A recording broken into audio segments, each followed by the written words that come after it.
It's 3:30 p.m. on May 25th, 2008. In the Butler County Emergency Dispatch Center in Iowa, a teleprinter begins transmitting a message from the National Weather Service Des Moines. The dispatcher on duty reads the words across the screen. A tornado watch. They've seen dozens of these during spring storm season. They know the routine. They'll contact the amateur radio spotters, have them position themselves near likely storm development zones, monitor the radar. But wait, embedded in this particular warning is something they've never encountered before. 3 letters at the end of the message. PDS.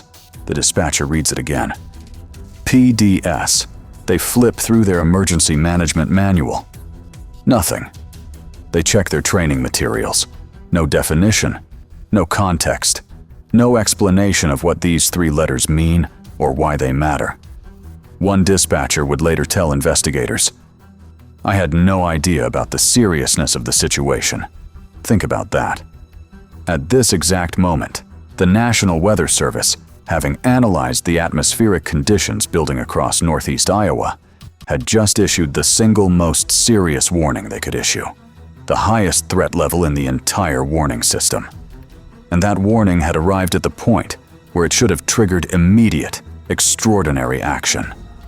But the people receiving it had no framework for understanding what they were holding. This is the story of what went wrong in Parkersburg on May 25th, 2008. Not just the story of a catastrophic tornado, but the story of how a warning system designed to save lives nearly failed to communicate danger in language that emergency responders could understand, and how 9 people died, in part, because 3 letters went unexplained. Before we understand what happened with the warning system, we need to understand exactly what was developing in the atmosphere that afternoon. This wasn't a routine spring thunderstorm. The atmospheric conditions on May 25th were genuinely exceptional. By 5 p.m., the mixed layer CAPE, the energy available for storm development, had climbed to between 2,800 and 3,000 joules per kilogram. To put that in perspective, anything above 2,500 is considered extreme. The storm relative helicity, the spin in the atmosphere, was measured at 180 to 210 in the lowest kilometer. The critical angle on the wind profile was near 90 degrees, meaning streamwise vorticity was being fed directly into any storms that formed. The science and operations officer at the National Weather Service would later say, "Rarely are all parameters so favorable for tornado supercells." And then there was something else, something invisible to the human eye but visible on satellite. Gravity waves. 2 gravity waves developed that morning, propagating eastward at 50 knots.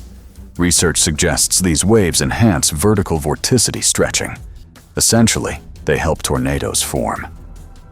The National Weather Service meteorologists were looking at a setup that happens maybe a handful of times each decade. They recognized it immediately, and they knew what it meant. Strong, violent tornadoes were likely to develop. Multiple supercells were possible. Long-track tornadoes were possible.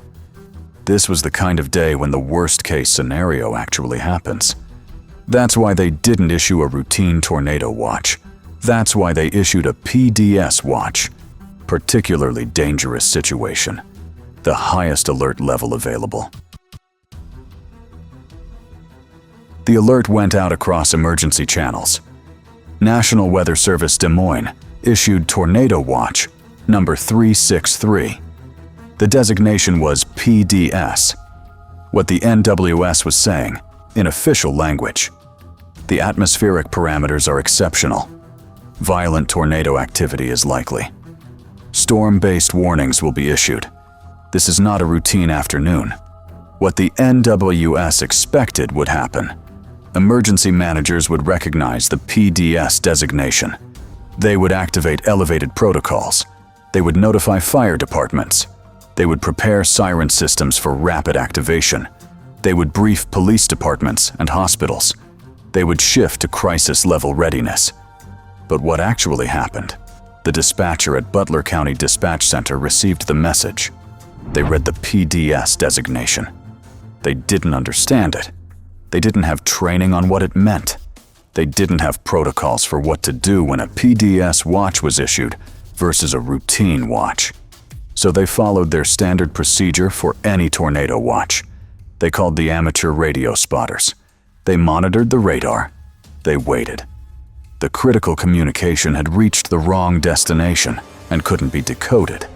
But the National Weather Service, continuing to monitor the developing storm, issued increasingly urgent products. At 4:22 p.m., the first severe thunderstorm warning was issued. At 4:46 p.m., the first tornado warning came across. The message was specific. A tornado may be forming near the Grundy and Butler County line. It's moving northeast toward Parkersburg. In Parkersburg itself, residents knew a warning had been issued. News radio carried it. Weather radio broadcast it. But the sirens, the public alert system that would make residents take immediate shelter, remained silent.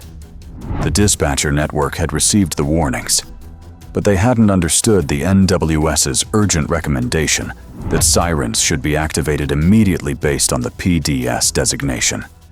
So they were waiting for something else. Spotter confirmation. Someone actually seeing the tornado with their eyes. The kind of confirmation that would make them feel confident enough to activate the town's sirens.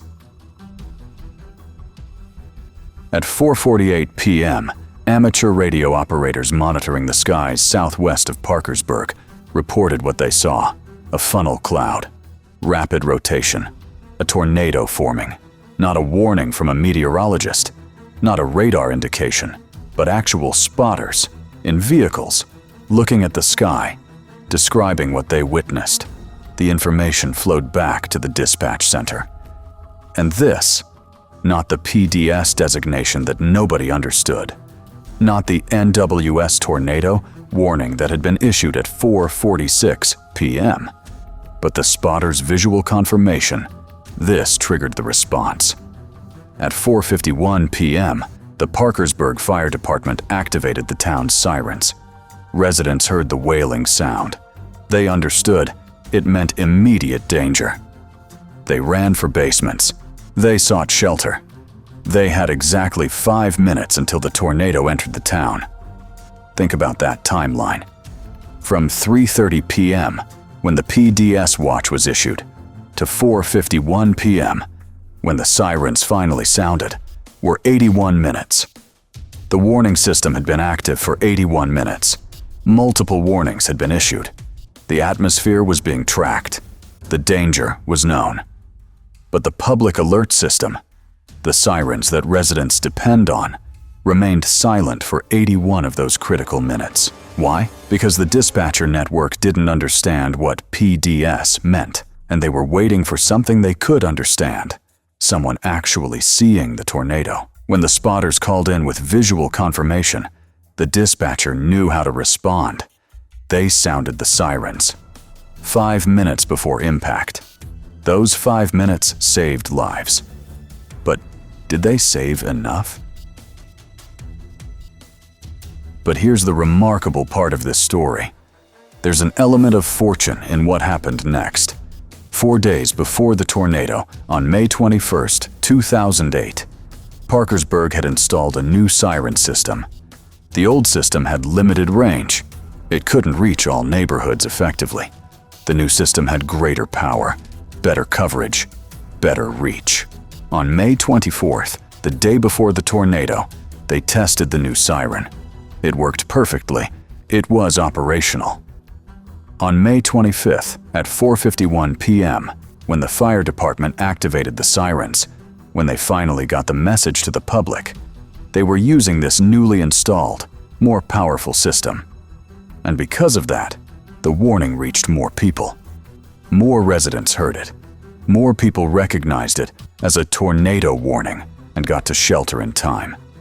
According to the National Weather Service Service Assessment Investigation, the new siren system saved lives since it increased the reach and effectiveness of the siren system in Parkersburg.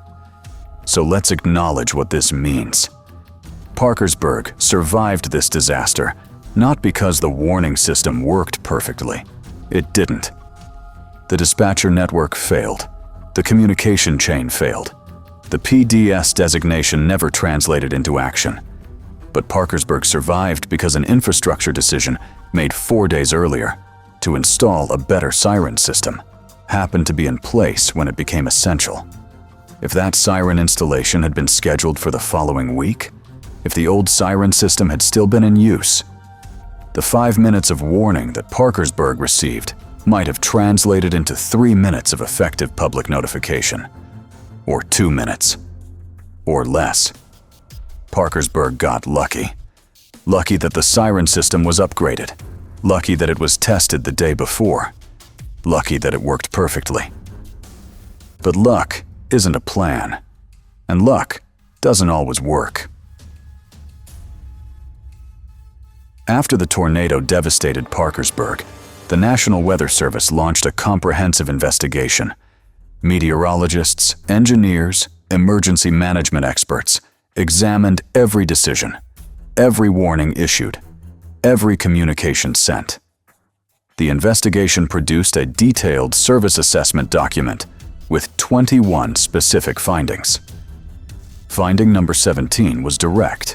Responders did not know that the tornado watch was a PDS watch. What did this mean? The most urgent warning the National Weather Service issued never translated into urgency at ground level. A message designed to trigger extraordinary precautions triggered nothing. The chain of communication broke at the point where it mattered most. But finding 16 revealed the deeper problem. Dispatchers were unaware of NWS operations, products, and services. In other words, the dispatcher network had never been trained. They'd never been instructed on what PDS means. They'd never been briefed on protocols for responding to a PDS watch versus a routine watch. They were expected to understand specialized meteorological language without having received any instruction on how to interpret it. One dispatcher, when questioned by investigators, stated plainly, "We had no idea." The investigation concluded that the dispatcher network was operating in a vacuum of knowledge. They were using procedures designed for routine warnings to handle the most serious warning the NWS could issue. And that mismatch nearly resulted in more deaths. The NWS made a clear recommendation: develop training materials on NWS warning operations, storm-based warnings, and emergency protocols. Include in training for emergency management and dispatch. It was a reasonable recommendation. It should have been implemented before the next spring severe weather season. But here's the critical detail. The training material didn't exist on May 25th, 2008. The disaster happened first. The training was created afterward. You might think Parkersburg's situation was unique, a one-time failure at an unusual moment. But the investigation revealed something more troubling. This problem wasn't unique to Parkersburg. Across the nation, emergency dispatchers and officials had the same training gaps. They too received National Weather Service warnings, using specialized terminology they haven't been trained to understand. They were expected to interpret threat levels they'd never been taught. They were asked to activate protocols for language they couldn't decipher. Parkersburg's failure was visible because there was a tornado. The consequences were measured in lives lost. But how many other disasters, or near misses, have happened because emergency personnel didn't understand the warning language being used? The fundamental problem was this: the National Weather Service used technical language designed for meteorologists and weather experts. But those warnings needed to be communicated to dispatchers, emergency managers, and fire chiefs, who may not have a meteorology background. There was a translation gap. And in emergencies, that gap can be fatal. Even after the Parkersburg disaster, implementation of the NWS recommendation was inconsistent across the country. Some counties created the training, others didn't. Some dispatchers still didn't know what PDS means. Some emergency management offices still didn't have clear protocols for how to respond when they see that designation. Parkersburg exposed a vulnerability in the entire national warning system. Not a failure of meteorology, not a failure of warning issuance, but a failure of communication between the people who predict danger and the people who are supposed to protect the public from that danger. 9 people died in Parkersburg on May 25, 2008. Shirley Luring was one of them. Shirley, 71 years old, had been married to Herman Luring for decades. She was known throughout Parkersburg for her elaborate birthday cakes. One grandchild still remembers the dragon-shaped cake she made. Bright green frosting, intricate details. She made cakes for the community. She was a fixture in Parkersburg's social life. When the tornado struck, Herman took Shirley to their basement. He held her arm. The house was obliterated. The basement offered no protection against 205 miles per hour winds. Shirley died instantly. Herman survived with a broken neck, severe brain trauma, and multiple skull fractures. He would spend months in recovery, his 10-year-old granddaughter caring for him through the healing process. In the weeks after, investigators asked a question that the community couldn't stop thinking about. If the sirens had sounded at 3:30 p.m. instead of 4:51 p.m., would Shirley Luring have made a different decision about where to shelter? If she'd had 81 minutes of warning instead of 5, would she have been in a different location when the tornado struck? We'll never know. The variables are too complex, but the question itself exposes the failure. A warning system designed to save lives, with the highest alert level already issued, failed to convey that urgency to the people responsible for protecting the public. 3 letters were supposed to mean something. 3 letters that stood for particularly dangerous situation. 3 letters that were supposed to trigger action. 3 letters that were supposed to make a difference. But on May 25, 2008, in the Butler County Dispatch Center, when those 3 letters appeared on the screen, they couldn't be read. The dispatcher had no framework for understanding them, no training on what they meant, no protocols for how to respond. The full weight of the warning never reached Parkersburg until spotter confirmation arrived. And by then, the only thing that saved the town from even greater losses was luck, in the form of a new siren system installed 4 days before. The real story of Parkersburg's tornado isn't just that a catastrophic storm hit.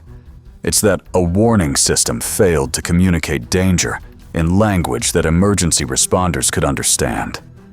9 people died, 70 were injured. A town was devastated. And it happened, in part, because 3 letters went unexplained.